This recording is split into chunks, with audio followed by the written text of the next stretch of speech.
Welcome to ProServe 2012 Training Videos. In this video, I'm going to show you how to rebuild the index files to the databases of ProServe 2012. The first thing that you want to do is exit ProServe 2012. Make sure no one else on your network may be working in it as well. On your desktop, you should find an icon called Set Config. If you don't, you can click your Start button and look in Programs, find the folder called EasyB Software, and you'll find it there. I'm going to crank it up.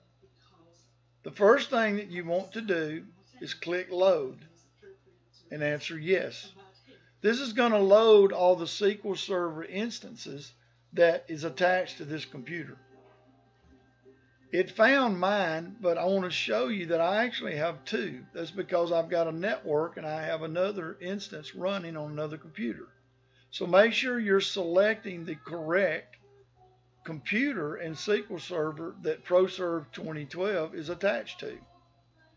At the bottom right hand corner, I'm going to select this Rebuild IDX button, which is Rebuild Index. Leave this set at 65. Go ahead and answer yes to start.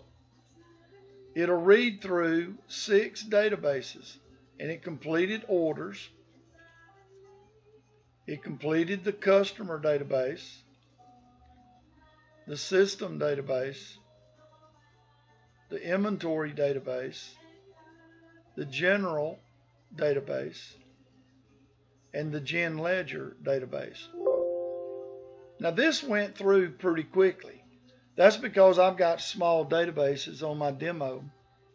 But you may have large databases. It may take 5 to 10 minutes to run this, but it's not that much time considering that it really keeps your databases clean and keep them working in good condition for the system.